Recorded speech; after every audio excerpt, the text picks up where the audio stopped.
Silakan Pak. Oh, Ibu Emi. Jadi saya langsung mulai nih, Ibu Emi ya. Ya, boleh silakan. Assalamualaikum warahmatullahi wabarakatuh. Waalaikumsalam. Selamat pagi. Salam sejahtera untuk kita semua. Om Swastiastu. Ibu host, Ibu Emi yang saya hormati. Bapak Ibu, teman-teman peserta yang saya banggakan. Alhamdulillah pagi ini, kalau tidak keliru, ini untuk pertemuan pertama agenda 3. Kalau sesuai dengan jadwal ini 2 JP kalau tidak keliru, 2 atau 3 JP. Izin 2 JP Pak. JP ya? Oh ya. Sampai dengan Latsar Donggala 102.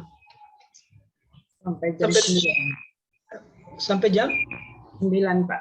Oh 9 ya? Coba saya lihat, saya tulis. Di pertemuan kedua baru kita masuk 3 Oh iya, salah tulis. Baik teman-teman, kita karena waktu kita relatif terbatas, maka kita coba maksimalkan pemanfaatannya. Olehnya saya izin dulu untuk share screen supaya pembicaraan ini lebih terarah. Tabe Ibu ya, saya share screen dulu.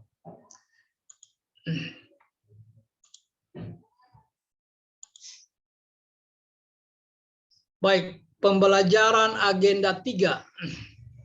Kalau dulu ini istilahnya pendalaman agenda 3. Nah, untuk mereview, Bapak dan Ibu sudah akses ke MOOC kan ya? Selama 16 hari. Sudah pernah buka? Ya, sudah ya. Jadi memang beda tahapan pembelajarannya. Kalau di MOOC itu ada guru di sini, ada guru. Tidak ada Pak. Tidak ada Bapak. Semua Pak. Saya tanya, kalau guru Semua. berarti kesehatan semua ini? Iya, iya Pak. Oh ya. Sengaja saya tanya kalau ada guru, karena guru itu dia tahu betul itu teori taksonomi Bloom. Taksonomi Bloom itu membagi tingkat kesulitan belajar. Yang paling mudah itu mengetahui dan mengingat, itu yang paling mudah. Yang mulai sulit itu menganalisis, tambah sulit itu menerapkan. Dan yang terakhir itu adalah pemecahan masalah. Nah, di emosi itu sebenarnya teorinya Anda sedang melakukan tahap belajar awal yang tujuannya memahami dan mengingat. Sehingga kita anggap sudah selesai tahap memahami dan mengingat itu. Kita anggap sudah selesai sekian banyak modul yang Bapak dan Ibu sudah pelajari. Nah, untuk mereview itu, saya ingin, siapa yang ingat apa nama agenda 1?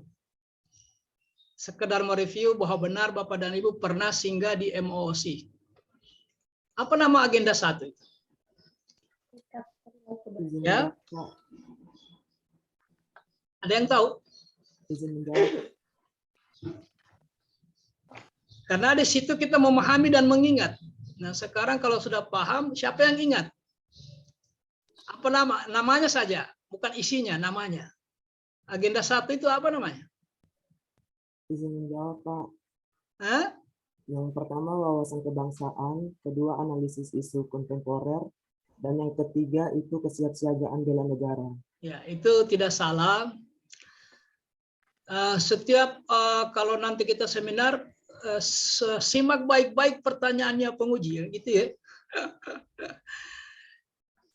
Jadi yang saya tanya nama agendanya bukan mata pelatihannya.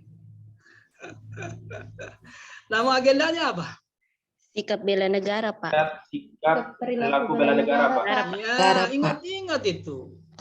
Sebagai bukti bahwa Bapak dan Ibu sudah pernah mengakses MOOC. Untuk memudahkan mengingat itu SPBN. Sikap perilaku bela negara. Nanti penguji iseng-iseng tanya itu. Nah, kelabakan kita. Kalau sampai Bapak dan Ibu tidak bisa menjawab, itu mengirim pesan kepada penguji, sedangkan kulit luarnya, kemasannya, Sedangkan covernya kita tidak tahu bagaimana isinya. Ya. Nah, sekali lagi MOC itu tujuannya memahami dan mengingat. Memahami dan mengingat. Nah, di klasik di pertemuan real time begini, kalau istilah dulu itu pendalaman, analisis dan pendalaman. Jadi setingkat lebih sulit. Jadi kita memasuki ada tiga tahapan di sini, maka 3 kali pertemuan kalau dulu dirancang. Yang terakhir itu penerapan. Bagaimana menerapkan? Nah, hari ini kita naik sedikit dari memahami dan mengingat, kita naik menganalisis dan menerapkan. Kalau agenda 2 apa namanya? Coba. Izin menjawab, Pak. Nilai-nilai dasar dasar PNS. PNS. Nah, jadi Bapak dan Ibu nanti kalau buka modul atau buka tayangan di MOC itu, kadang Anda menemukan nilai-nilai dasar PNS, kadang Anda menemukan nilai-nilai dasar ASN. Kan gitu ya? Coba perhatikan baik-baik. Kadang tertulis nilai-nilai dasar ASN, kadang nilai-nilai dasar PNS. Nah, apapun yang disebutkan sebenarnya tidak salah. Karena PNS itu bagian yang tidak terpisahkan dari ASN. Menyebut langsung PNS lebih bagus lagi. Nah, sekarang kita masuk agenda ketiga. Karena Bapak dan Ibu sudah baca modulnya, apa nama agendanya ini?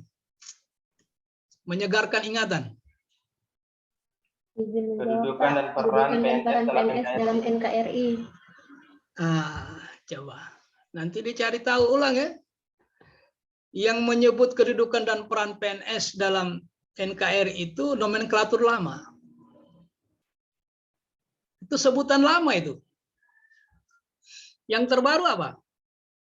Smart ASN. Smart ASN, Pak. Kedudukan dan peran dalam rangka mewujudkan smart ASN. ASN. Smart ASN atau smart governance? Coba. Kita masih berdebat di kulit luarnya ini. Saya khawatir kalau itu ditanya, jawabannya bermacam-macam. Nah, artinya apa? Sebenarnya sepele, tapi sebenarnya menuju hal-hal yang fatal. Karena kita tidak mengenal bagian-bagian luarnya. Nah, tadi sudah ada yang menyebutkan, ini nama agendanya Bapak. Nah, agenda kedudukan dan peran ASN untuk mendukung terwujudnya smart governance. Nanti lihat kembali di MOC. Baca, lihat kata materi overview. Di situ kan sebelum masuk pembelajaran itu diberikan apa? Di materi itu dimuat apa-apa yang akan dilakukan selama kegiatan latsar berjalan. Itu namanya overview. Ya. Agenda kedudukan dan peran. Pak, boleh PNS, tapi yang saya tahu ASN. Seperti penjelasan saya tadi, kalau menyebut PNS itu tidak bisa dipisahkan dengan ASN.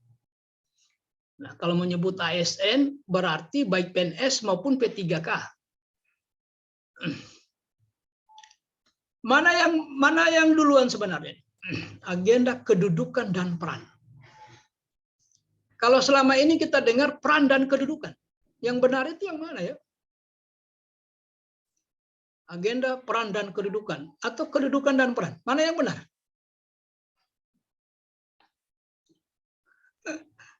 Kedudukan dan peran, Kedudukan. Nah, kedudukan yang melahirkan peran. Tanya dulu, Anda sebagai apa di sini? Berarti Anda sedang melacak kedudukannya. Oh, saya Pak. Security. Saya keamanan. Itu kedudukan dia security. Nah, peran dia apa? Itu baru masuk di tugasnya. Jadi gara-gara kedudukan maka lahirlah peran. Lahirlah kewenangan, lahirlah tanggung jawab. Itu yang kemudian kita sebut dengan tusi atau tupoksi, tugas pokok dan fungsi. Untuk mendukung terwujudnya smart governance. Nah, ini nama agendanya. tujuan agenda ini, ya ini mampu menjelaskan dan berpikir kritis, tidak hanya menjelaskan. Kemarin saya yakin Bapak dan Ibu, kalau sudah baca betul modulnya, modul yang ada di agenda 3 itu, pasti Bapak bisa menjelaskan. Yang berpikir kreatif ini, serta berpikir kreatif, berpikir kritis dan kreatif. Berpikir kritis itu maksudnya bagaimana ya? Kritis. Berpikir kritis. Siapa yang bisa menjelaskan apa ini maksudnya yang berpikir kritis itu? Karena ini tujuan. Berpikir kritis itu seperti apa ya? Berpikir kritis. Ya. Berpikir kritis. Ada yang bisa menjelaskan? Yang saya pahami Pak, berpikir kritis itu adalah, ada yang bisa? Karena ini tujuan Yang akhir menjawab, kita. Pak. Ya. Berpikir kritis adalah cara berpikir manusia untuk berespon atau menganalisis fakta, Pak, tapi tidak memberikan solusinya, Pak. Oh. Tidak memberikan solusi dia ya. Berpikir kritis. Contoh kira-kira orang kritis itu bagaimana ya? Contoh.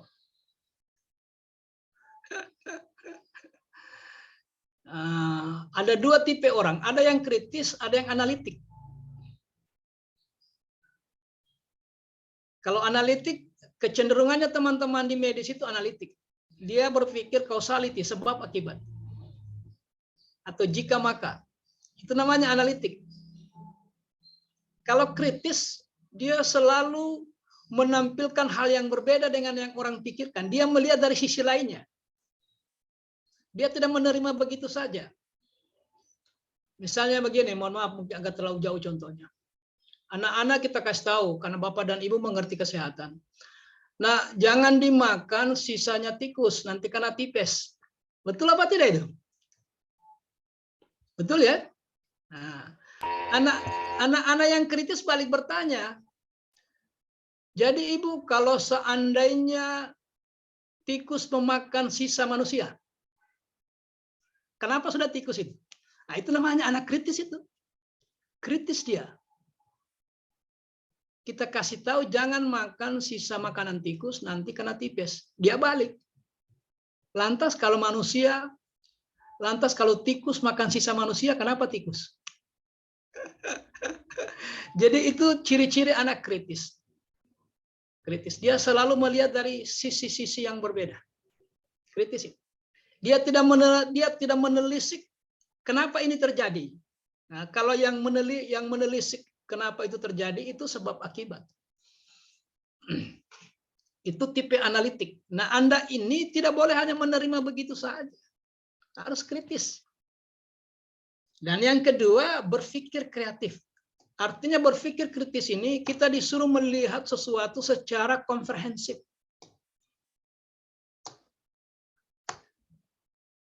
Kita harus melihat dari semua aspek. Bagaimana aspek hukumnya itu, Pak? Bagaimana aspek filosofinya itu, Pak? Itu namanya berpikir kritis. Semua aspek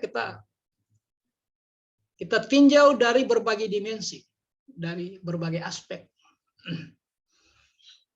Nah, yang kedua, berpikir kreatif. Kreatif itu bagaimana? Apa itu kreatif? Berpikir kreatif. Supaya Bapak dan Ibu jangan mengantuk. Satu-satunya cara efektif menghalau ngantuk itu kalau bicara. Itulah cara yang paling efektif. Ya. Orang itu mengantuk karena 3 hal. Pertama, dia karena kelelahan. Mungkin banyak tugas yang Bapak dan Ibu kerjakan sampai tengah malam. Di-upload ke Kolabjar. Setelah itu dia kekenyangan. Makan pagi tidak terukur, nasi kuning lagi. Kemudian dengar ceramah. Pasti mengantuk. Sudah kelelahan, kekenyangan, dengar ceramah lagi. Nah, makanya kalau mau Bapak dan Ibu tidak mengantuk, ya bicara. Itulah cara yang paling efektif menghalau ngantuk. Nah, kreatif itu apa? kemampuan untuk mengembangkan ide-ide atau menemukan cara-cara baru untuk Ya, memandang masalah menjadi peluang. ya. Jadi gampangnya berpikir kreatif itu dia mampu memikirkan yang orang banyak tidak mampu pikirkan, tidak terlintas di pikiran orang. Tidak pernah orang pikirkan, tiba-tiba dia bisa. Wah, kreatif ini aneh. Kreatif. Yang gitu ya. Artinya orang kreatif ini tidak bertahan dengan gaya-gaya lama, dengan pola-pola lama. Dia selalu terus mengembangkan idenya, kembangkan idenya. Nah, jadi memang lengkap ini, Pak. Dia berpikir kritis, semua aspek dia tinjau, kemudian dia kreatif. Kalau ini ketemu, wah sempurna ini. Kreatif. Tidak pernah orang membayangkan bisa dibikin begitu, ternyata dia bisa. Sesuatu yang orang sudah buang, masih bisa dia manfaatkan. Luar biasa ini. Itu baru kreatif. Nah, jadi kreativitas itu adalah proses berpikir. Jadi kreatif itu proses, inovatif itu proyek. Artinya inovasi hanya lahir dari mereka-mereka yang kreatif. Tidak mungkin inovasi itu lahir dari orang-orang yang tidak kreatif. Tidak mungkin. Karena orang-orang yang tidak kreatif, apa yang ada sekarang itu saja dilaksanakan. Tahun lalu begitu, 3 tahun lalu begitu, begitu terus. Nah, ada perubahan. Tapi kalau orang kreatif, ada saja idenya. Pak Direktur, bagaimana kalau kita bikin begini supaya pasien dan pengunjung ini, Pak, tidak sembarang membuang rokok. Bagaimana kalau kita bikin pondok-pondok duduk? Wah, itu kan kreatif. Wah, hebat ini, aneh ini. Hebat. Pak Direktur, bagaimana Pak supaya tidak terjadi pencurian-pencurian di rumah sakit ini? Karena sering kita dengar ada isu-isu barangnya pasien hilang, barangnya keluarga pasien hilang. Saya punya ide, Pak. Bagaimana kalau itu baru kreatif. Itu kreatif. Kenapa dia kreatif? Karena melihat dari semua aspek. Semua aspek dia tinjau.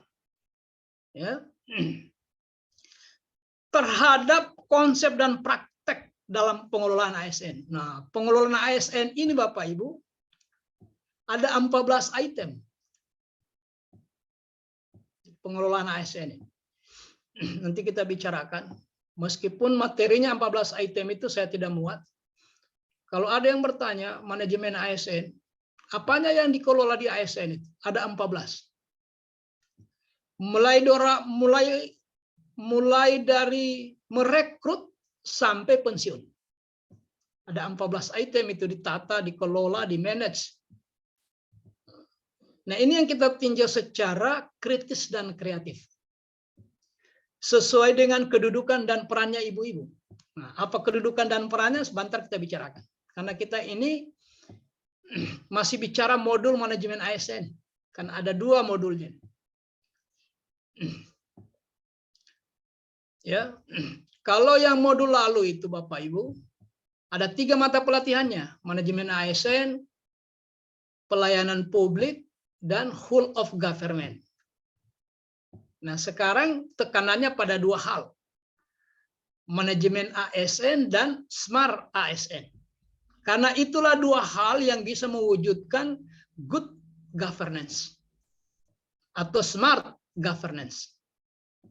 2 hal itu yang diperkuat. Perkuat manajemennya, perkuat smart ASN-nya, maka lahirlah smart governance. Karena tujuan akhir kita ini smart governance. Nah, sesuai kedudukan dan perannya, tidak mungkin Bapak dan Ibu melakukan berpikir kritis dan kreatif di tempat tugasnya, tetapi keluar dari tanggung jawabnya. Tidak mungkin. Jadi berpikir kreatif dan kritis itu dikaitkan dengan kedudukan dan perannya. Untuk apa? Mendukung terciptanya smart governance. Tentu tidak pernah keluar dari aturan perundangan. Nah, inilah hasil belajar yang kita ingin capai. Dengan pertemuan yang sangat singkat ini, paling tidak membuka wawasan bagaimana berpikir kritis dan kreatif dalam melihat penataan ASN yang 14 item tadi itu. Sesuai dengan kedudukan dan perannya untuk mendukung terwujudnya smart governance berdasarkan ketentuan peraturan perundangan. Mari kita lihat. Jadi manajemen ASN dan smart ASN inilah kekuatan atau pilar yang mendukung terwujudnya smart governance. Apa bedanya government dengan governance? Siapa yang tahu? Pernah dengar istilah government? Government. Pernah dengar istilah itu? Government. Apa bedanya dengan governance?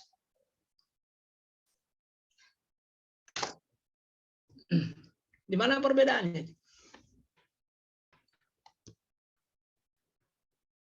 Government atau government, governance atau governance. Di mana bedanya dua hal itu? Ya. Jadi government itu pemerintah. Ya, boleh lembaganya, boleh jabatannya. Pemerintah tempat melekatnya kewenangan atau authority. Jadi kewenangan itu melekat pada lembaga dan jabatan. Itu namanya government. Sementara governance adalah, governance apa? Izin menjawab Pak, lebih merujuk kepada tata pengelolaan kestrukturan pemerintah sendiri Pak. Ya, jadi pelaksanaannya, pengelolaannya governance. Bagaimana menjalankan kewenangan? Ya, kewenangan itu bahasa hari-hari kita kekuasaan. Sebenarnya bukan kekuasaannya, kewenangan yang paling tepat. Kewenangan atau authority. Itu melekat pada lembaga dan jabatan. Nah, bagaimana dengan kewenangan itu bisa berproses? Maka itulah governance. Tata kelolanya itu governance. Jadi yang kita bicarakan ini bukan lembaganya, tetapi bagaimana cara mengelolanya, kekuasaan itu, kewenangan itu. Supaya bagus pelaksanaannya, SMART. SMART itu kalau kita baca kamus, coba lihat, ada di kamus populer. SMART adalah, kalau dikaitkan dengan pelayanan, SMART itu orangnya terampil, cekatan, ya, dan seterusnya, dan seterusnya. Ya, SMART. Nah, smart governance itu hari ini ditandai paling sedikit 3 hal ini. Yang governance yang bagus itu, tata kelola yang bagus itu, paling tidak dia dicirikan dengan 3 hal ini. Yang pertama apa? Menggunakan teknologi informasi dan komunikasi dalam pemerintahan. Ya, dalam menyelenggarakan kewenangannya direktur rumah sakit itu. Kan rumah sakit ini lembaga, ada kewenangan yang diberikan negara kepada rumah sakit. Nah, kewenangan itu dipraktekkan oleh direkturnya. Kemudian diturunkan ke bawah sampai dengan staf. Maka lahirlah uraian tugas atau tupoksi itu. Ya. Nah, ciri kepemerintahan, ciri smart governance itu yang pertama, dalam pengelolaan pemerintahan, dalam pelayanan publik, dia sudah menggunakan teknologi informasi dan komunikasi dalam pemerintahan. Jadi rumah sakit dan puskesmas itu lembaga pemerintah melaksanakan tugas kepemerintahan di bidang kesehatan. Hanya kita yang membedakan kita ini bidang garapannya yang berbeda. Makanya kalau Bapak dan Ibu mau membaca tugas-tugas kementerian, di situ dicantumkan tugas Kementerian A, melaksanakan sebagian tugas umum pemerintahan dan pembangunan di bidang. Nah, di bidangnya ini yang berbeda. Bidang titik-titik. Jadi melaksanakan sebagian tugas umum pemerintahan dan pembangunan di bidang. Nah, bidang titik-titiknya ini yang berbeda. Kalau Bapak dan Ibu bidang kesehatan. Teman-teman guru bidang pendidikan. Teman-teman di pertanian ya bidang pertanian. Begitu seterusnya. Tenaga kerja. Begitu seterusnya. Coba baca nomenklaturnya menteri. Ya. Nah, penggunaan teknologi informasi dan komunikasi dalam pemerintahan di bidang kesehatan. Pelayanan. Kenapa ini muncul ini? Ya. Jadi, coba cek di tempatnya Bapak dan Ibu. Seperti apa pelayanannya sekarang? Apakah sudah berbasis IT? Teknologi dan informasi? Nah, jangan sampai kita tertinggal jauh dengan daerah lain. Daerah lain sudah, coba bayangkan itu, orang datang dari kecamatan yang sangat jauh, nanti di halaman rumah sakit baru ketahuan bahwa ruangan full. Kecewanya orang itu. Luar biasa kecewanya pasien. Kecewa sekali. Jauhnya dia dari mana itu? Mana yang kecamatan paling jauh dari Longgala itu? Ya, di sudut-sudut sana itu, di Bone Marava sana itu. Nanti di depan UGD baru ketahuan penuh. Nah, ada tempat, Pak. Cari rumah sakit lain saja. Seharusnya dia sebelum berangkat, dia cukup buka HP, dia sudah tahu. Bangsal tinggal sekian tempat. Kelas 1 sekian, kelas 2 sekian. VIP sekian. Baru dia memutuskan untuk berangkat. Oh, ada itu 2, tapi sedang proses mau check out. Nanti kita tunda sedikit berangkat, supaya kita sampai di sana sudah keluar ini. Coba kalau begitu, ini sudah di ruangan UGD, sudah tinggal memasuk selangkah lagi di UGD, baru ketahuan bahwa tidak ada ruangan. Baru pasien yang datang ini orang mau melahirkan. Diketawakan orang kita, Bapak. Tidak memenuhi syarat smart governance. Terlalu jauh. Nah, Bapak dan Ibu yang berpikir kreatif. Bapak dan Ibu punya tugas itu berpikir kreatif. Melahirkan ide-ide kreatif. Nggak bisa. Ya. Jadi salah satu ciri smart governance itu kalau pelaksanaan kewenangan kepemerintahannya, konkretnya dalam pelayanan publiknya, dia sudah berbasis teknologi dan informasi. Informasi itu sudah, ya, masa ojek saja sudah online, kita jalan di tempat. Begitu terus, begitu terus. Masuk lagi pegawai baru, katanya generasi milenial. Sama saja, tidak ada perubahan. Dari dulu rumah sakit ini kita merasa tidak aman. Kenapa tidak aman? Kedengaran informasi di sebelah hilang HP-nya, di sebelah hilang. Ada apa itu? Tidak bisa kali dibangun sistem bagaimana ya mencegah semua itu. Nah, karena kita tidak berpikir kreatif ya tidak pernah kita temukan solusi.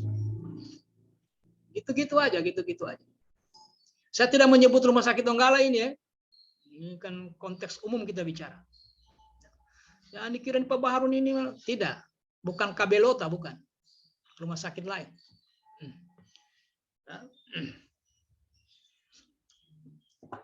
Jadi yang perlu difikirkan sekarang ini, kalau ada yang bilang kita tambah satpam, betul juga itu, tapi tidak kreatif. Tidak kreatif itu. Orang sudah tahu semua kalau mau mengamankan ya kasih rekrut satpam. Sacas dulu. Jadi berpikir kreatif, melahirkan penyelenggaraan pemerintahan berbasis IT. Itu ciri governance atau smart governance. Yang kedua, sudah tidak ada lagi orang kaget-kaget, sudah terbuka. Data dan informasinya itu Undang-Undang Keterbukaan Informasi Publik. Saya lupa nomornya, nomor 29 kah? Ya. Undang-Undang Keterbukaan Informasi Publik. Jadi data dan informasi itu sudah transparan.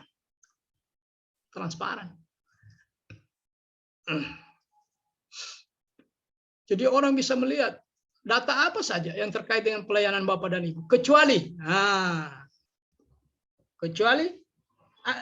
di tengah keterbukaan ini apa yang harus ditutup Bapak Ibu? Apa yang tidak boleh ditransparankan? Ya. Adakah hal-hal yang harus ditutup di era keterbukaan ini? Masih adakah Rahasia hal-hal yang harus jabatan. disembunyikan? Hah? Rahasia jabatan, Pak. Ya, cerdas ini Ibu Stefani. Oh, cerdas ini Ibu ini. Ya, itu yang Bapak dan Ibu selalu teriak kalau membaca Panca Prasetya Korps Pegawai Republik Indonesia. Kami adalah anggota Korpri. Adalah insan yang beriman dan bertakwa berjanji satu. Kan gitu ya. Nah, yang poin berikutnya memegang teguh rahasia jabatan dan rahasia negara. Ya. Jadi di tengah transparansi, keterbukaan, masih ada hal-hal yang tidak boleh sembarang dibuka. Dikaitkan dengan yang Ibu Stefani bilang tadi. Ya.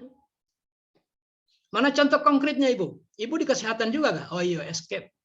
Sarjana keperawatan ya. NS itu apa? Nutrisi. Nurse, Pak. Oh, saya kira nutrisi. Saya kira perawat sekaligus ahli gizi. Kan bisa saja. Coba, konkret yang Anda tidak boleh buka adalah kalau teman-teman di medis. Apa?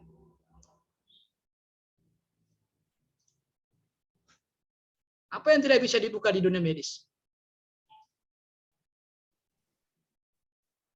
Jangan karena alasan transparansi semua dibuka. Apa itu Ibu? Coba.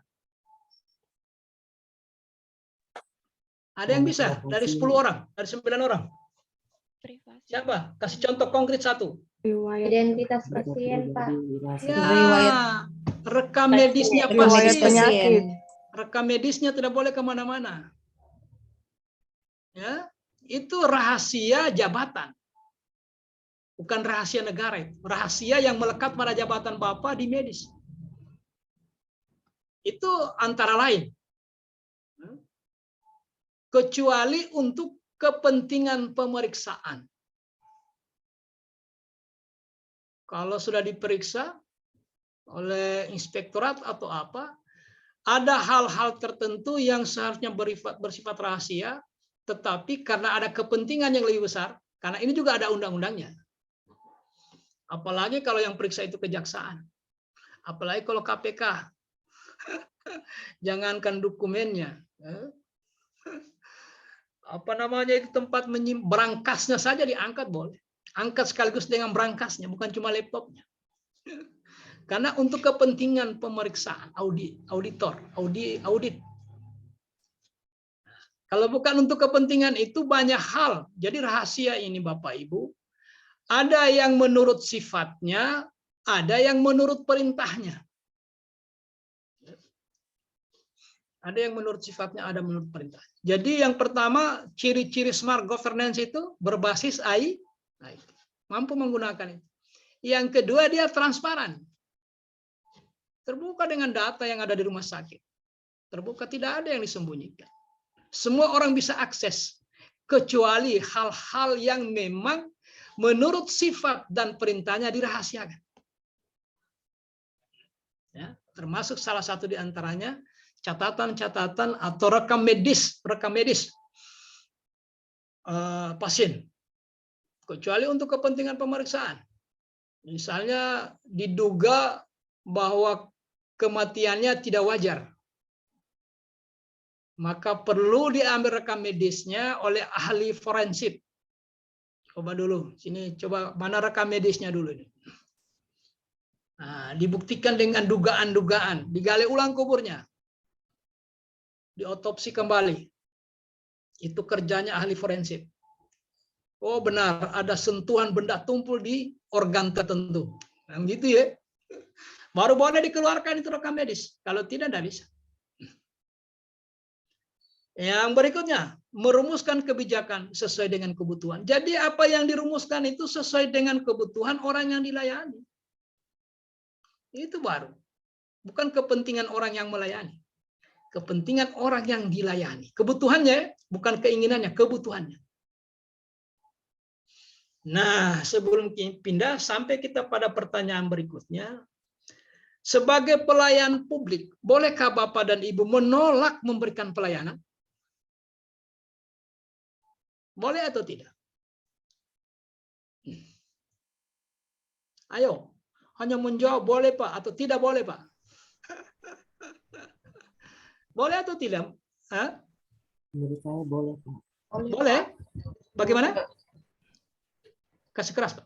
Menurut saya boleh, Pak, kalau permintaan dari pelanggan atau masyarakat itu tidak sesuai dengan ketentuan yang berlaku.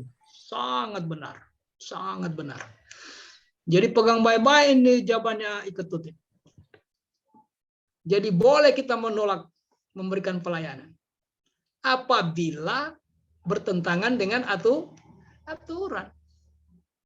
Aturan mengatakan kartu BPJS-nya dalam keadaan seperti apa? Kan aturan ada SOP-nya itu. Ternyata BPJS-nya sudah boleh ditolak. Boleh. Tetapi menolak itu bukan menurut kemauan Bapak dan Ibu, menurut aturan. Gitu ya. Jadi yang Bapak dan Ibu bikin ini misalnya bagaimana meningkatkan kualitas layanan berbasis IT dikaitkan dengan kebutuhan. Kebutuhan siapa? Orang yang dilayani. Kalau di sekolah publiknya murid dan orang tua siswa. Kalau di medis maka publiknya adalah pasien dan keluarga pasien. Itulah publiknya. Nah, berpikirlah kita bagaimana ini. Nah, kalau layanan ini sudah baik, baru kita naikkan tarif untuk menjadi PAD, pendapatan asli daerah. Saya ini sekedar saja ya, membuka wawasan. Saya pernah mendampingi peserta PKP, pelatihan kepemimpinan pengawas, ke salah satu kabupaten di Jawa. Kalau saya tidak salah ingat, kabupaten itu Ujung Kulon. Kalau salah ingat. Nah, kita pas salah satu lokusnya rumah sakit. Nah, di rumah sakit itu Pak ada inovasi yang keluar bersamaan. Artinya begini, waktu itu tahun 2016 kalau tidak salah. Keluar bersamaan. Keluar bersamaan itu maksudnya kalau ada ibu melahirkan di situ, begitu keluar anaknya, besoknya sudah ada kartu keluarga baru akibat penambahan jumlah anggota keluarga, sudah ada akte kelahirannya, sudah ada kartu sehatnya. Keluar bersamaan. Bersamaan anak itu keluar juga 3 hal itu. Coba bayangkan itu. Tidak lagi pikir hidup capil gitu. Pak mau bikin akte kelahiran. Sudah satu paket. Tinggal di-link-kan. Nah, kalau begini sudah layanannya, kamu minta tambahan. Kemudian Pemda mengeluarkan menaikkan tarif rumah sakit, orang tidak keberatan. Tidak keberatan orang. Asal layanannya dulu diperbaiki. Jangan salah sedikit di sekolah, naik lagi pembayaran komite, naik komite. Sementara layanan jalan di tempat. Kenapa? Karena yang 3 tadi merumuskan kebijakan tidak sesuai dengan kebutuhan orang dilayani. Bikin kebijakan ini, bikin kebijakan. Tidak ada kepentingannya untuk pasien dan keluarga pasien. Nah gitu ya. Jadi kalau mau, orang akan tidak keberatan. Misalnya biaya bersalin 300.000. Dinaikkan menjadi 500.000. Tetapi ada tambahan pelayanan. Orang tidak lagi mengurus akte kelahiran anaknya. Tidak lagi mengurus kartu sehatnya. Tidak lagi mengurus kartu keluarganya. Karena keluar bersamaan. Keluar itu anak, besoknya sudah ada di meja, di sampingnya anak itu semua yang dibutuhkan oleh pasien dan keluarganya. Nah, inilah alasan kita bisa menaikkan tarif. Sehingga meningkat PAD, pendapatan asli daerah. Nah, kalau sudah meningkat pendapatan asli daerah, itu artinya akan semakin sejahtera nanti pegawainya, karena akan menerima berbagai tunjangan. Karena PAD-nya naik. Nah, ingat 3 ini, Pak. Smart governance. Kita menuju ke sana ini. Kita hayo-hayo semua menuju ke sana. Semua orang menjadi mudah. Mudah menerima informasi, mudah dia mengkomunikasikan. Ini orang sudah berjam-jam, tidak ada yang satupun datang bertanya, apa mau diurusin ibu? Jadi hanya menumpuk kekecewaan publik. Bawa ke sini kecewa, bawa ke sana kecewa. Baru kita minta naikkan pajak ini, naikkan pajak itu. Gimana caranya? Coba kalau bikin, HP saya punya tuh HP-nya Bapak itu. Saya izin sebentar ke belakang ya. Saya ke toilet dulu.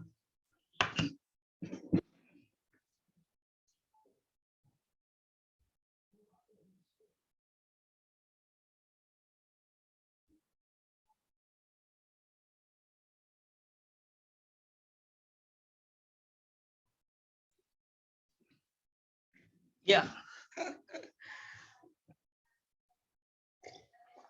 Jadi teman-teman, kalau pulang nanti bantu itu Pak Kapus, Ibu Kapus, Kepala Puskesmas, Pak Direktur berpikir. Masukkan beliau konsep yang kreatif. Kalau Pak Ketut kerja di mana? Enggak, Pak, dulu kerja di Rumah Sakit Samaritan, Pak. Kurang jelas, kenapa audionya begitu ya? Izin menjawab, Pak. Dulu sempat kerja di Rumah Sakit Samaritan, Pak. Oh, Samaritan. Sekarang orientasi di mana? Orientasinya di Puskesmas Lalundu, Pak. Nah, nanti bantu terserah Ibu atau Bapak Kapus itu. Bantu berpikir sesuai dengan kondisi Lalundu. Bila perlu kalau memang di salah satu desa banyak memang gejala penyakit tertentu ya coba bikin kader-kader yang jadi ada antisipasi dini di tempat-tempat yang rawan penyakit tertentu.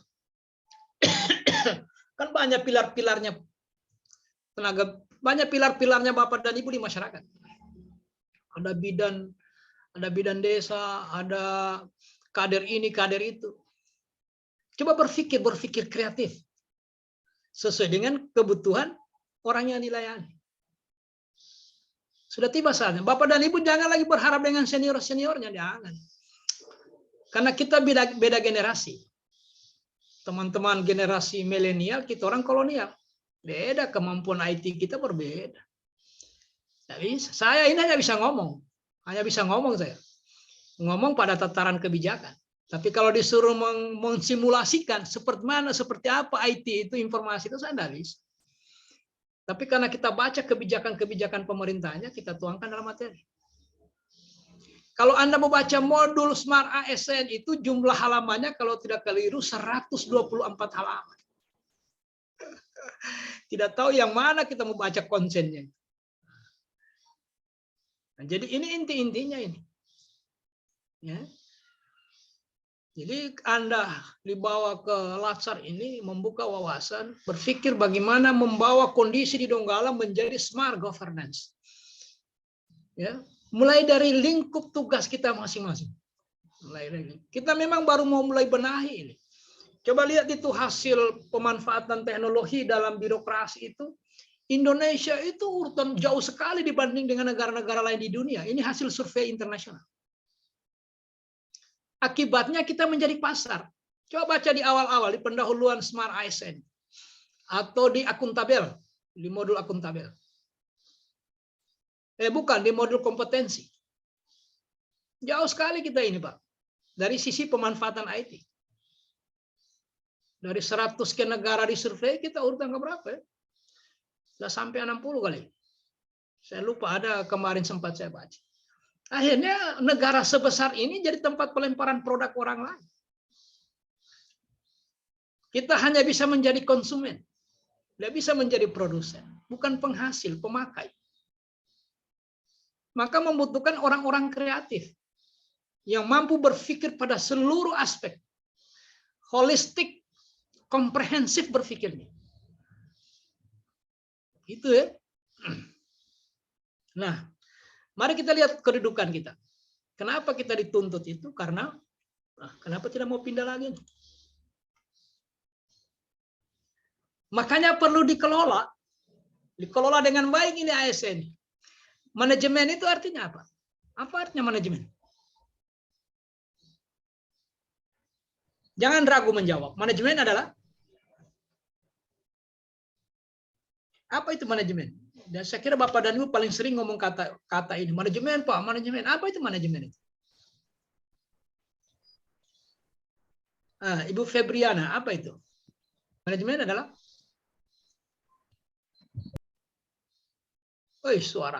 Suaranya Ibu. Audio ya. Pengelolaan atau mengatur. Ya, jadi ini memang sengaja saya pertanyaan-pertanyaan singkat, tidak terlalu sulit, memancing Bapak dan Ibu bicara. Kalau bicara pasti tidak mengantuk. Dan lagi pula prinsipnya tidak ada jawaban yang salah, minimal menurut yang punya pendapat. Karena kita tanya pendapat dia, tidak boleh disalahkan. Ya. Nah, jadi manajemen itu mengatur, mengelola, menata. Nah, apanya yang ditata? Nah, itu ada 14 item tadi, mulai merencanakan formasi, merekrut sampai dia pensiun, dikelola. Untuk apa itu dikelola? Supaya ASN ini pertama menjadi profesional. Nah, sekarang pertanyaannya, saya selalu begitu, karena kita ini kan sering ngomong di forum, resmi, tidak resmi, di kantin, di tempat parkir. Selalu kita menyebut kata profesional. Sebenarnya apa yang dimaksud dengan profesional itu? Apa itu profesional? Bagaimana kita menjadi bidan desa yang profesional? Bagaimana kita menjadi perawat yang profesional? Bagaimana menjadi ahli gizi yang profesional? Apa sih profesional itu? Siapa yang tahu apa profesional? Coba yang lain. Profesional menurut versi Bapak dan Ibu tidak apa-apa. Saya yakin itu tidak salah. Profesional yang lain selain Ibu Febri? Apa itu profesional? Izin menjawab, Ya. Pak. Ya. Menurut saya, ketika kita melakukan tugas atau pelayanan sesuai dengan standar operasional atau SOP. Iya, Mario, benar, sangat benar. Sangat benar. Hanya persoalannya kan jawaban itu kurang lengkap saja. Kalau benar, pasti benar. Mengarah ke sana dia. Jadi profesional itu, saya ingin konkretkan ya. Ciri-ciri PNS yang profesional itu cuma dua. Cuma dua ya. Dua saja ciri-cirinya. Orang yang profesional. Saya lihat dulu ada orang pasal. Yuk.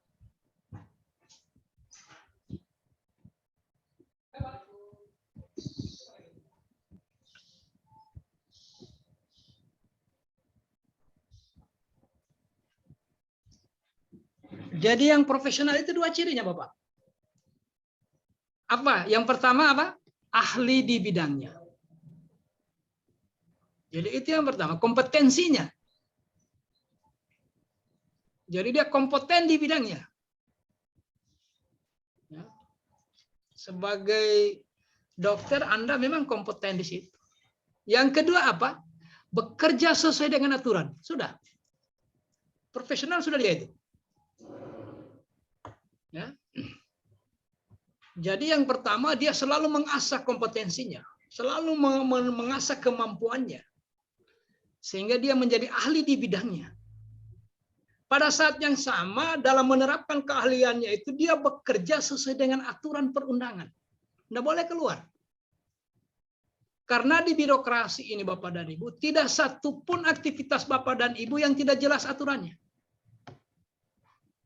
tidak ada satupun. Tidak ada satupun yang Bapak dan Ibu lakukan di rumah sakit, di puskesmas itu yang tidak ada aturan mainnya. Tidak ada satupun. Karena semua pekerjaan di birokrasi pasti ada landasan operasionalnya. Nah, landasan operasional yang paling teknik itulah SOP. Jadi, kenapa Bapak dan Ibu hari ini menggunakan pakaian putih di atas, gelap di bawah? Apa sebabnya itu? Ya, kenapa? Kenapa Bapak Ibu menggunakan pakaian putih di atas, kemudian gelap di bawah? Celana, rok, hitam atau gelap? Izin menjawab, Pak. Mengikuti aturan, Pak. Aturan. Artinya apa? Sedangkan yang sekecil itu diatur oleh aturan.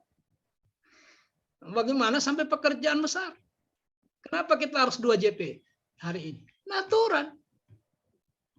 Kenapa tidak kita belajar di kelas, Pak? Aturan. Aturan di zaman pandemi begini. Karena darat dikuasai COVID, kita naik ke udara. Aturan. Tidak sembarang. Tidak mau-maunya saya atau mau-maunya penyelenggara.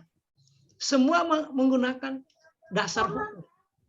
Makanya walaupun Anda ahli di bidangnya, tidak boleh tidak bekerja, lihat aturan mainnya. Itu baru profesional.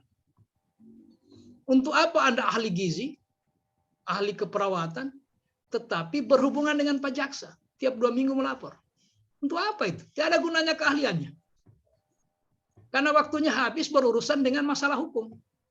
Kenapa? Karena dia bekerja di luar aturan. Di luar aturan. Hanya dia saja yang disidang karena melanggar disiplin pegawai. Untuk apa? Sia-sialah semua kualifikasi pendidikannya, kompetensi teknisnya, manajerialnya, sosial kulturnya. Tidak ada gunanya kompetensi yang ada dalam dirinya karena tersandung hukum. Tidak ada gunanya. Makanya ciri orang profesional itu 2. Dia selalu asah kemampuannya, kompetennya, ahli di bidangnya, dan bekerja sesuai dengan aturan. Kalau ini Bapak dan Ibu bisa jaga, saya jaminannya karirnya Bapak dan Ibu terus menanjak. Akan terus menanjak. Asalkan kemampuan itu terus diasah. Diasah kemampuan. Kalau soal kemampuan Bapak dan Ibu, silakan Anda melebihi siapapun di tempat tugasnya. Melebihi kepala seksi, melebihi kepala bidang, bahkan bila perlu melebihi kepala dinas. Asal kemampuan. Yang tidak bisa melebihi itu kewenangan. Jangan Anda mengambil keputusan bukan kewenangannya Bapak dan Ibu. Kalau kemampuan silakan Anda melebihi siapapun. Bila perlu melebihi kemampuannya Pak Bupati. Tidak ada masalah. Asal kemampuan ya. Bukan kewenangan. Dan begitu juga sebaliknya. Walaupun dia taat dengan aturan, betul-betul taat. Setiap kali dia mau kerja ini, dia lihat SOP-nya. Dia taat betul dengan aturan. Tetapi tidak ada keahliannya.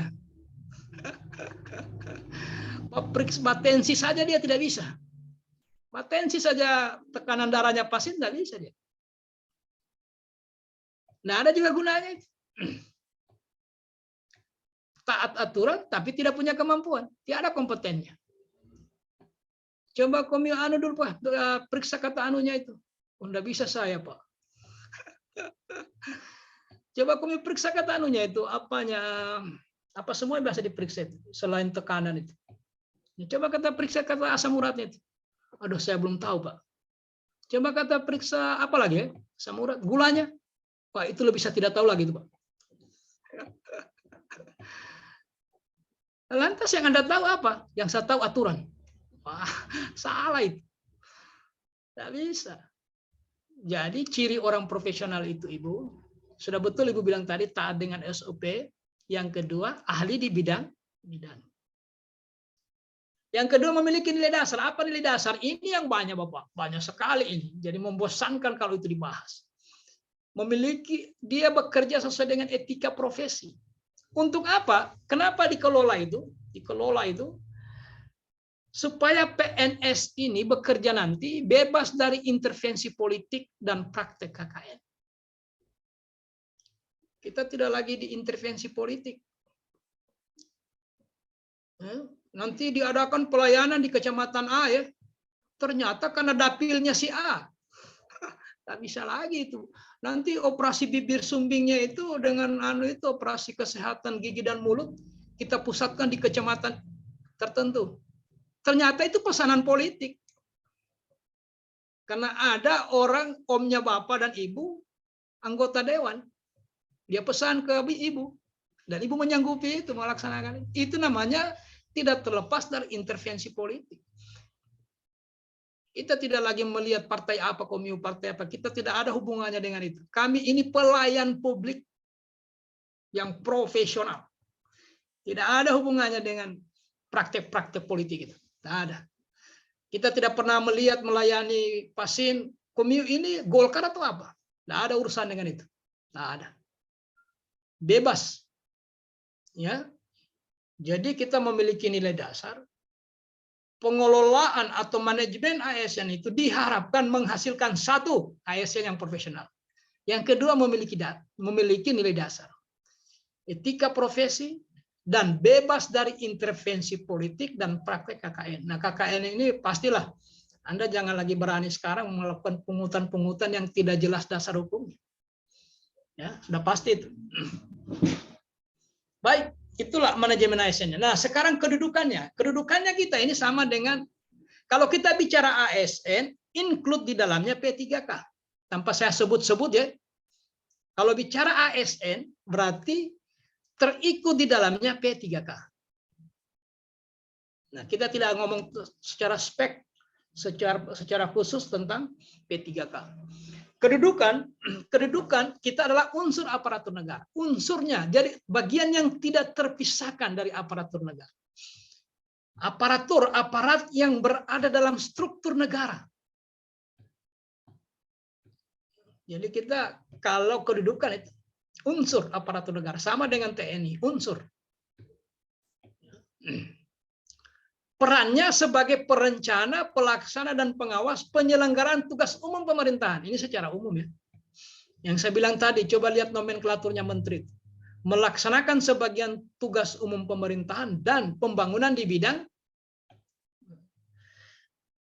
Jadi peran kita ini adalah kita yang merencanakan, kita yang melaksanakan, kemudian mengawasi. Merencanakan itu menurut kebutuhan yang orang kita layani. Setelah kita rencanakan, kita bahas melalui proses yang sangat panjang, maka tertuanglah dia dalam DPA. Ya. Setelah melalui proses, kita rencanakan. Nah, DPA itu kita laksanakan. Tahu DPA? Apa DPA itu?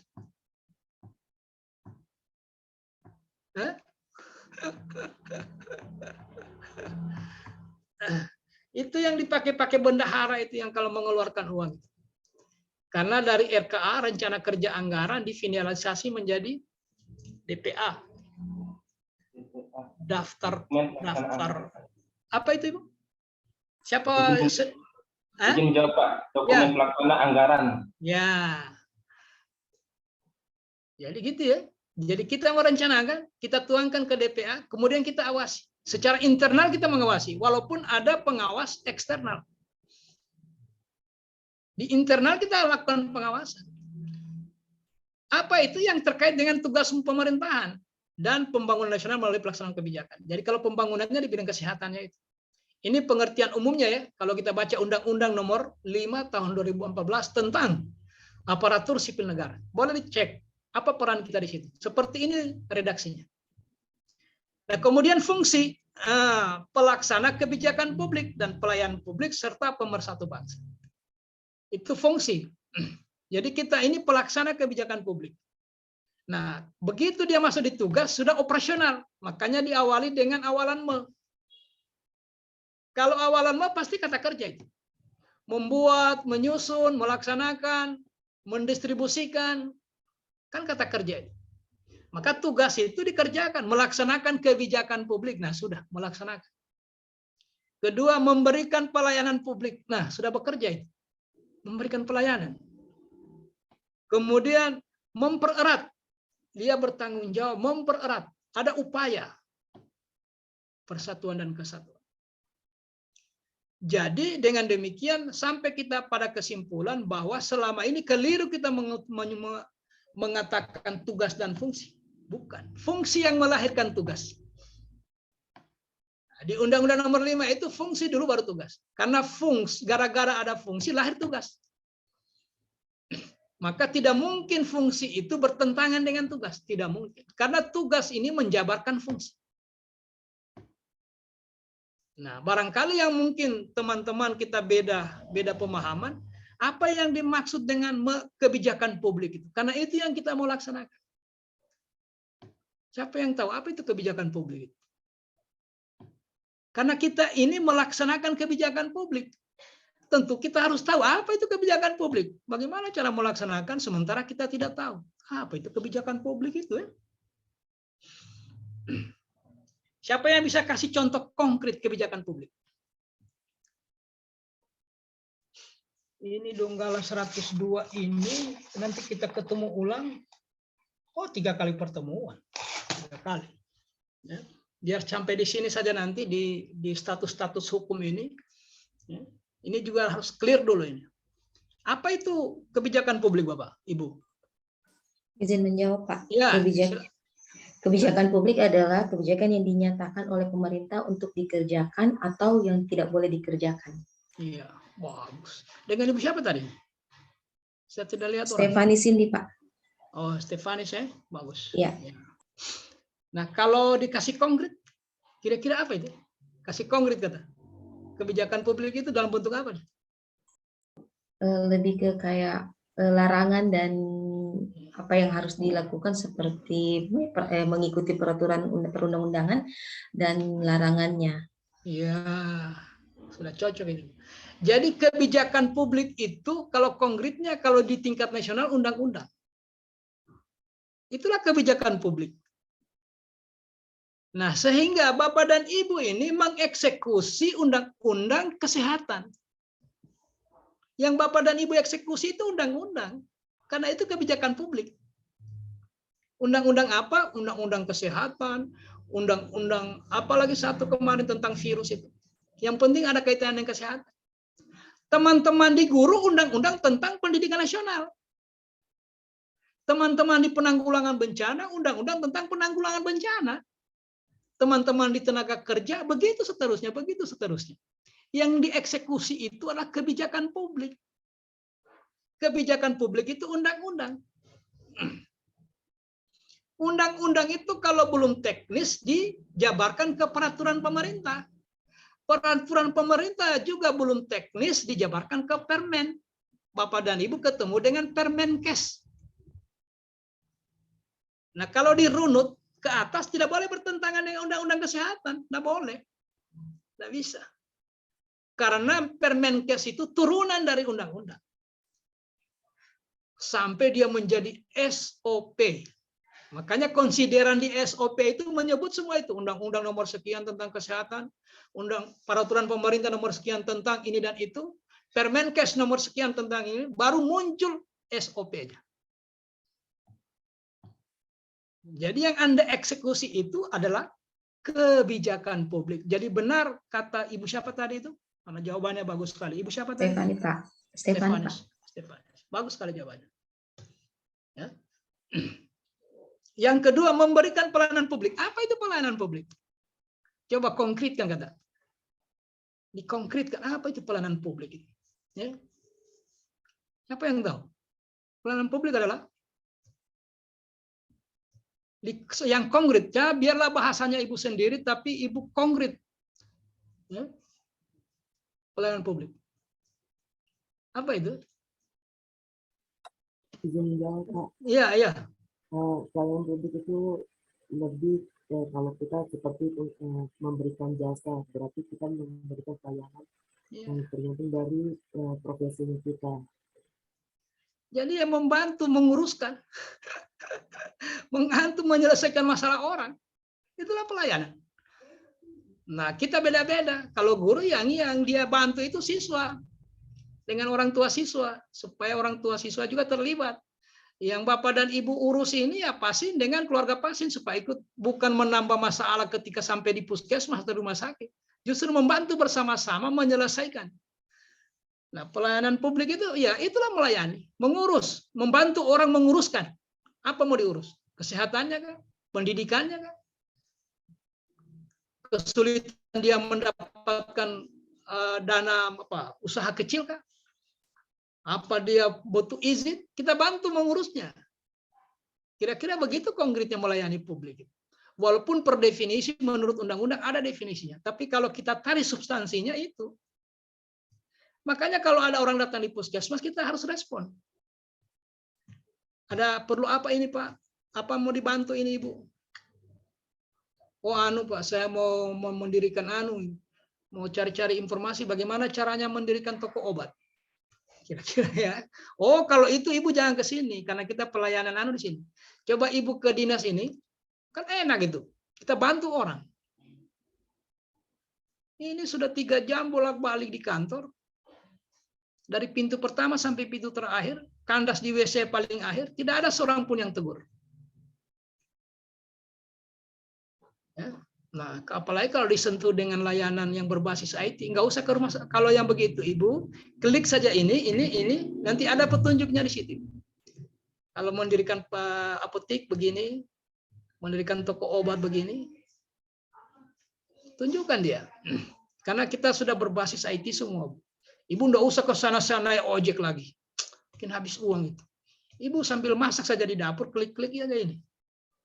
Kan enak ya? Enak benar ya. Nah, konon kabarnya di Jawa itu sudah seperti itu, di Bandung di mana. Mohon maaf, ini cerita berlebihan. Kalau ingin saya kasih lebih-lebih berbicara, di daerah lain itu dinding-dinding puskesmas itu sudah layar sentuh semua. Bayangkan itu.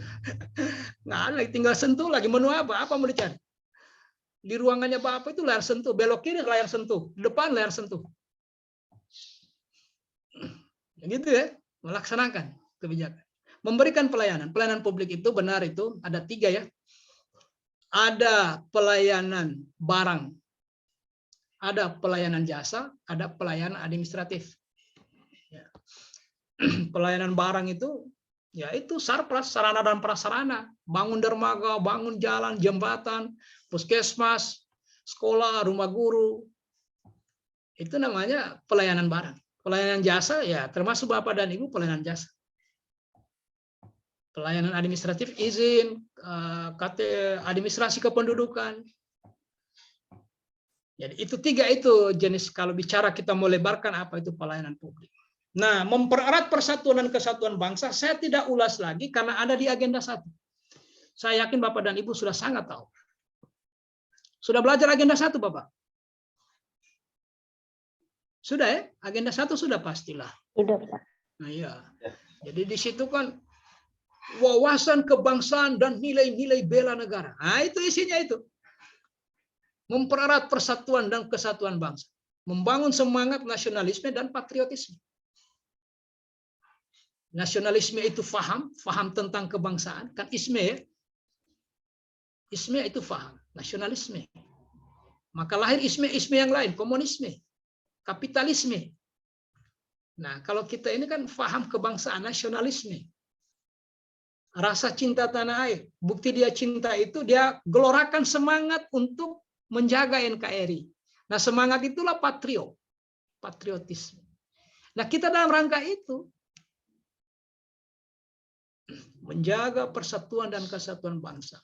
Dalam konteks pelayanan, jangan pernah Bapak dan Ibu membeda-bedakan orang dilayani. Belum dilayani ditanya suku apa Bapak ini? Nggak ada hubungannya. Atau Bapak ini partai apa ini? Nggak ada hubungannya. Nggak ada hubungannya perbedaan-perbedaan. Kenapa? Karena kita ingin menjadi perekat.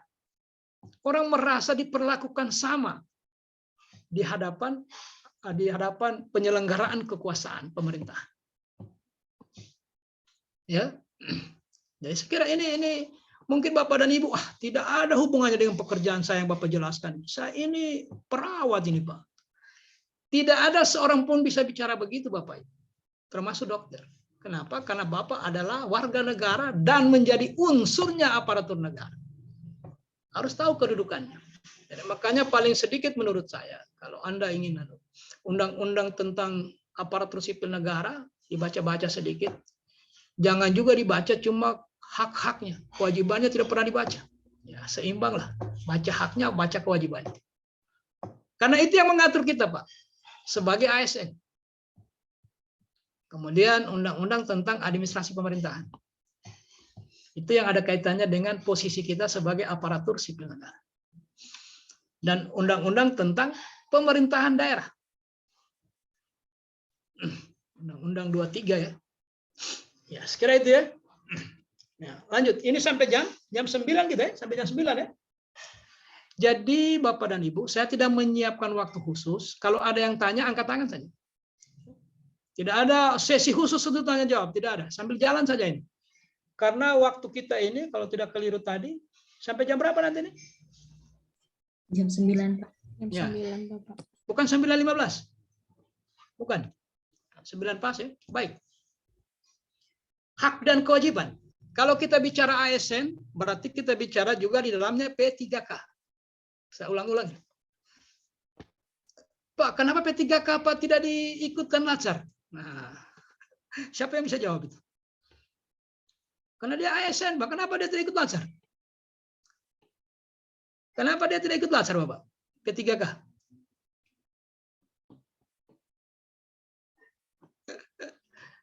Apa lagi ini? Kenapa? Kenapa tidak ikut Latsar P3K? Supaya Anda tahu. Pegawai negeri kan. Hah? Pegawai PNS deh. Karena dia diangkat dengan kontrak. Di kontraklah itu yang membangun disiplinnya. Ada pasal sekian, berturut-turut sekian hari tidak masuk. Ini konsekuensinya. Jadi disiplin, lebih disiplin mereka daripada kita.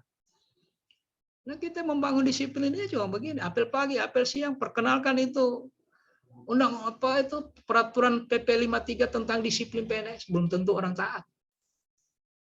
Saya lebih cenderung kalau kontrak begitu. Kayak pegawai BUMN itu kan dikontrak semua.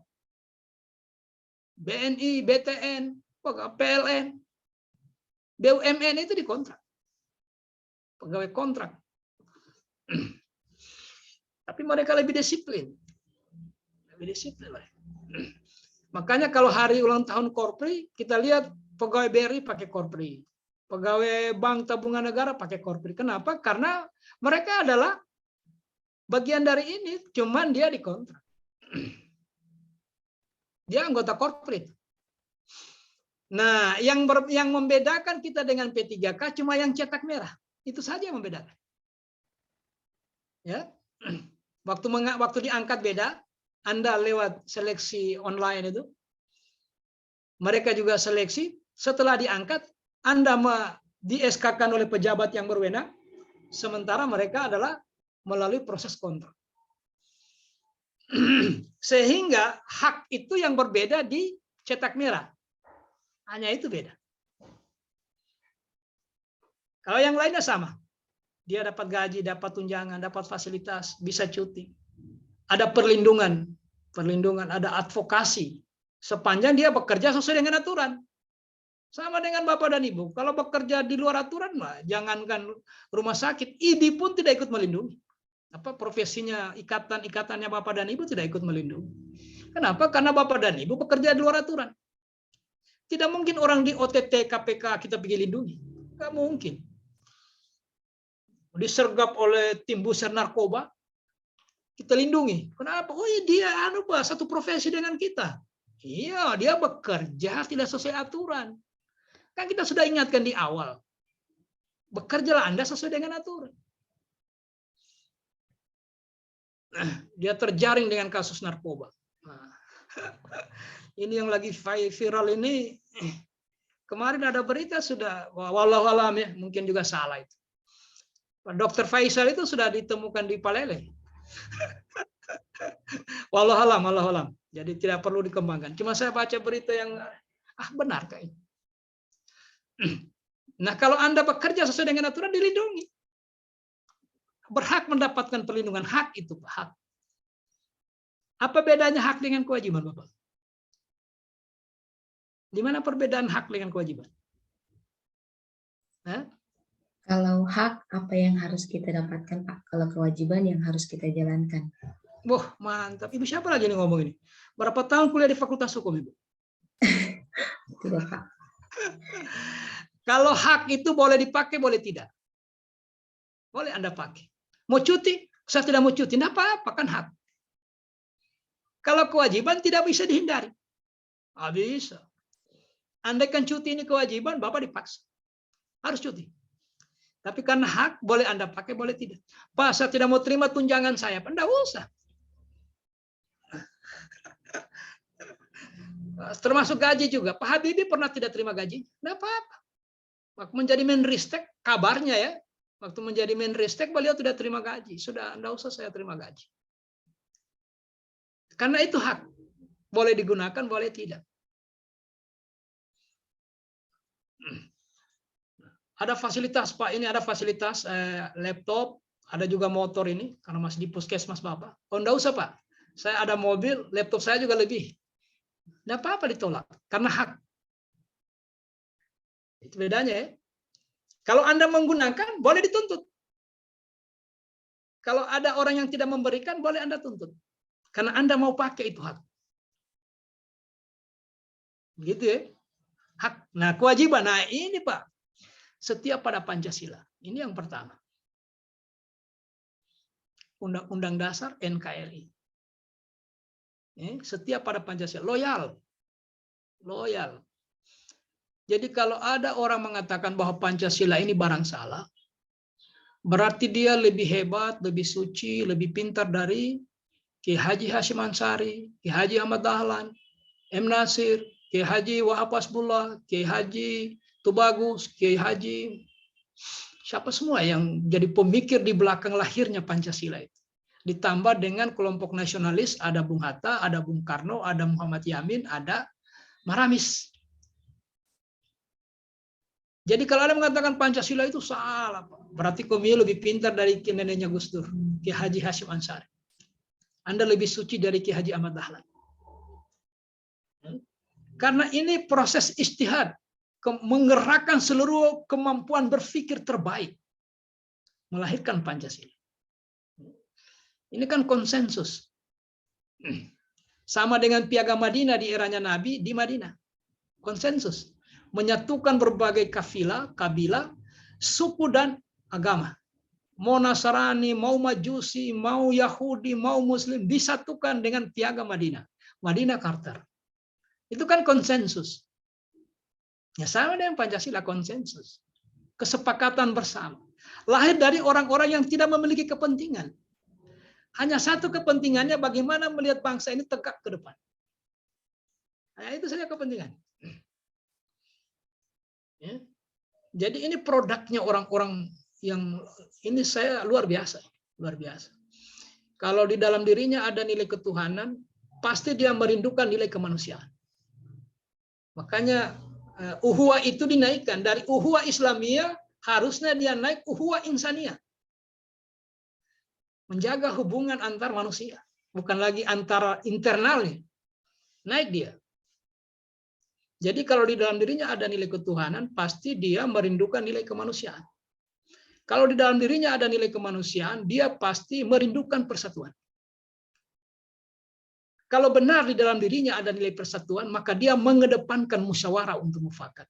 Karena semua ditanya, hei orang Aceh, orang Irian, apa maunya Bapak? Apa maunya ibu-ibu di sini? Karena kita mengedepankan musyawarah untuk mufakat. Kalau sudah musyawarah, itulah pintu menuju keadilan. Keadilan sosial. Jadi di Pancasila ini bukan lahir simsalabim. Proses yang sangat panjang, mengerahkan kemampuan berpikir terbaik. Istilah agamanya ijtihad. Nah, lahirlah ini konsensus.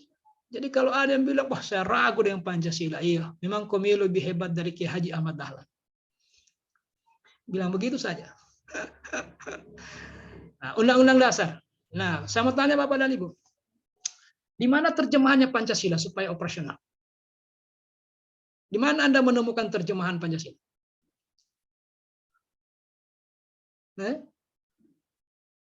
Saya ingin melihat terjemahannya Pancasila itu di mana? Karena Pancasila itu kan umum sekali. Tentu harus diterjemahkan. Biasa firman itu umum, maka ada hadis. Ada pendapat ulama. Nah, kalau Pancasila di mana terjemahannya? Di Undang-Undang Dasar 45. Itulah terjemahan Pancasila. Bagaimana berekonomi sesuai dengan Pancasila? Lihatlah pasal 33, karena itu terjemahan. Bagaimana beragama? Lihatlah pasal 29 dan pasal ayat beserta diktum-diktum yang mengatur. Itulah terjemahannya. Begitu seterusnya. Nah, yang NKRI itu yang mana NKRI? NKRI harga mati. Nah, pertanyaannya, Menurut pemahaman Bapak dan Ibu, yang mana NKRI? Yang mana NKRI? Ayo, NKRI itu yang mana? Siapa yang tahu? Saya dengar ibu yang selalu teriak-teriak NKRI harga mati. Nah, khawatir nanti salah alamat loyalitasnya. NKRI itu yang mana? Bahwa kita mencintai sesuatu kita tidak kenal. Kita loyal pada sesuatu. Loyal itu kan mencintai ya, loyal, setia. Loyal, setia. Setia pada NKRI. Nah, sementara kita tidak tahu yang mana NKRI itu. Yang mana NKRI yang Anda maksud itu? Bangsa Indonesia, Pak. Dari Sabang sampai Merauke, Pak. Kalau mau taat, loyal dengan NKRI, taat saja dengan Undang-Undang Dasar. Sudah itu NKRI. Itu NKRI. Pak, bagaimana kita mau taat dengan Undang-Undang Dasar? Nah, taat saja dengan Undang-Undang Kesehatan. Itu Anda sudah loyal dengan NKRI. Karena Undang-Undang Kesehatan itu tidak boleh bertentangan dengan Undang-Undang Dasar. Tidak boleh. Makanya Undang-Undang Dasar itu menjadi sumber dari segala sumber hukum. Kalau dia bertentangan, diuji di MK. Nah, karena undang-undangnya belum teknis, dibikin lagi peraturan pemerintah. Belum teknis, dibikin lagi Permenkesnya. Sampai SOP. Maka ketika Bapak dan Ibu menjalankan tugas sesuai dengan SOP, itu artinya sedang setia kepada NKRI. Jadi setia pada hukum itulah setia pada NKRI. Tidak mungkin Bapak dan Ibu pergi di perbatasan. Pergi jaga itu di Timur Leste sana, itu di Atambua itu. Bukan tugasnya Bapak. TNI Polri juga menjaga perbatasan, merujuk pada Undang-Undang Pertahanan. Dia menjalankan tugasnya sesuai dengan undang-undang. Maka hukum itu menjadi panglima, mengemandoi semua pelaku di bangsa ini. Tidak boleh dia bekerja di luar aturan. Maka ketika kita setia kepada SOP, maka artinya kita sedang setia dengan Perbuk, dengan Pergub, dengan Permen, dengan peraturan pemerintah, dengan undang-undang, akhirnya tembus ke Undang-Undang Dasar. Bahkan olehnya ketika kita paham hukum, maka kita menjadi profesional, paham dan taat, profesional. Karena hukum yang menjadi panglima, Bapak, aturan yang menjadi panglima yang mengomandoi kita untuk bekerja. Maka sekali lagi setia pada NKRI itu ketika kita setia pada aturan. Ada orang dia tulis kasih besar di kaosnya di belakang. NKRI harga mati, lampu merah dia serobot. Nah, dia tidak tahu yang mana itu NKRI itu. Tidak paham dia. Yang mana NKRI? Dia pikir NKRI itu ya itu. Yang membentang dari sini sampai sini. Itu wilayah. Bagaimana caranya mau setia kepada wilayah? Coba. Bagaimana caranya? Nah, setia kepada wilayah, ikut aturan. Kalau ikut aturan, pasti terjaga wilayah ini. Teratur kita ber-Indonesia. Pemerintah yang sah. Nah, periodenya ini kan jelas, Pak. Tidak usah terkooptasi, tergiring dengan. Nah, kita sendiri yang buat aturan itu. Taat saja pada pemerintah yang sah. Kalau memang Komiu hebat, tunggu periode berikutnya. Buktikan kehebatannya Komiu di sana. Ada Malik pernah berpesan, banyak orang berucap lain sebelum menjabat dan berubah ucapan setelah menjabat. Sudah, kita ikuti saja yang sudah sah. Sudah hasil pilihan orang terbanyak. Warga negara yang baik itu mendahulukan orang banyak. Nah, suara terbanyak menghendaki beliau. Nggak usah bikin macam-macam di pertengahan jalan. Kalau Anda hebat, tunggu. Sabar sedikit. Betapa banyak orang yang kena pernyataan Adam Malik itu. Berucap lain sebelum menjabat dan berubah ucapan setelah menjabat. Kalau saya terpilih nanti kamu lihat KUD itu. Saya bikin begini KUD, saya bikin begini. Begitu terpilih lebih hancur. Lebih hancur KUD itu. Sudahlah. Ikuti saja yang sudah sah. Selesai. Apalagi kita ini aparatur sipil negara. Usah macam-macam. Kalau memang ada yang menyatakan dirinya hebat, sabar sedikit Pak ya. Tidak lama lagi Pak. Nanti Bapak dan Ibu buktikan kehebatannya apakah orang Indonesia mau atau tidak. Menjaga persatuan dan kesatuan ini juga sudah dibahas di agenda 1. Melaksanakan kebijakan dirumuskan pemerintah yang berwenang. Pemerintah yang berwenang ya. Itu kebijakan publik tadi itu. Jangan yang sudah tidak sah lagi. Kemudian mentaati ketentuan peraturan perundangan. Coba lihat pasal 23 dari A sampai H, itulah kewajiban ASN. Ini yang saya sebutkan ini antara lain. Oke. Nah, kita masuk pada biar sampai ini saja dulu. Nah, nanti kita bicara akan datang itu Smart ASN. Oke, nilai dasar. Ini saya tidak ulas saja nilai dasar ini, saya langsung pada karena hampir ada kemiripan dengan kode etik. Ya, ini. Kode etik dan kode perilaku ASN. 1, melaksanakan tugasnya dengan jujur, bertanggung jawab, dan berintegritas tinggi. Kode etik ini, Bapak. Kalau Anda tidak jujur, tidak bertanggung jawab, kemudian bermasalah, maka tidak perlu dilindungi. Meskipun Anda memiliki hak untuk dilindungi. Nggak perlu, makanya kita periksa dulu. Tunggu dulu, coba diperiksa. Panggil yang bersangkutan. Kenapa sampai begini? Oh, memang dia tidak jujur. Nah, sudahlah, biarlah dia hadapi sendiri. Berjuanglah Bapak Ibu sendiri di KPK, di Kejaksaan, di mana. Yang kedua, melaksanakan tugasnya dengan cermat dan disiplin. Bagaimana cermat? Apalagi ini berurusan dengan nyawa. Cermat. Dulu pernah terjadi di salah satu kabupaten, ini kejadiannya sudah lebih 10 tahun lalu. Seorang bendahara pengeluaran menerima telepon dari Jakarta yang mirip dengan suaranya Pak Bupati. Minta dicairkan uang sekian. Langsung dia kirim karena mau dianggap loyal. Dia tidak tahu loyal itu taat pada aturan. Bukan loyal itu siap, tidak pernah lagi melihat aturan. Dia kirimlah uang sesuai dengan permintaan suara yang mirip Pak Bupati. Setelah kembali Pak Bupati tidak pernah menelpon. Maka dianggap tidak cermat. Hentikan dari jabatannya. Copot dia dari jabatan. Karena bekerja tidak cermat. Kalau cermat dia lihat aturan mainnya. Oh, ada atasan saya. Konsultasi dulu. Pak, ada telepon dari beliau ini. Bagaimana petunjuk dari Bapak? Nah, itu cermat. Apalagi Bapak dan Ibu bekerja menyelamatkan nyawa manusia. Cermat, Pak.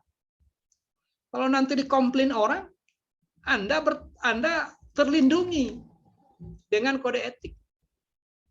Yang berikutnya, melayani dengan sikap hormat, sopan, dan tanpa tekanan. Sopan. Ya sudahlah. Normatif kan ini. Bersikap sopan, hormat. Jadi orang yang datang itu, yang datang ke tempat pelayanan kita, sesungguhnya kalau kita memiliki semangat hospitality itu memperlakukan orang seperti tamu. Menjamu orang seperti tamu.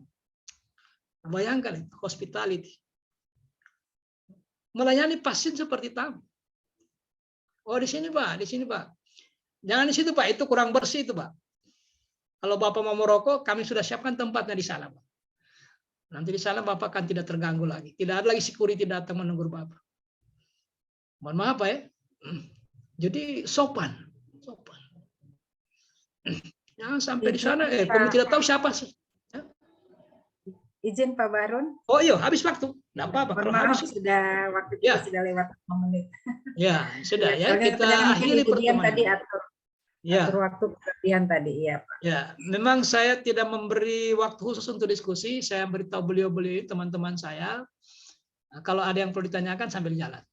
Jadi ini pengantar materi saya. Kita masih ada 2 kali tatap muka. Nah, Pak, real time ya. Kalau tidak salah 2 kali lagi. Donggala 102 ini tanggal bukan sebentar Ibu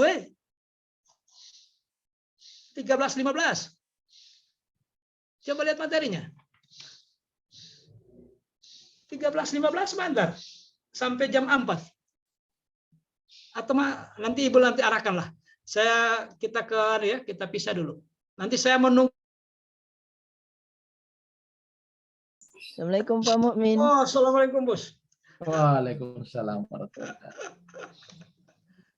Ada kita punya Pak senior dari Donggala, Pak Mukmin. Dia undang kita makan ikan bakar di terminal kata. Biasanya kalau Pak Mukmin sudah muncul begini, sedikit lagi Pak Bobi juga sudah nongol dari belakang. Ya. Berarti hilal semakin dekat, Pak. Ada Dita. Itu Dita di bawah. Tadi mohon izin untuk Ibu Emi yang masih merekord ya, atau Ibu silakan di stop dulu recordingnya.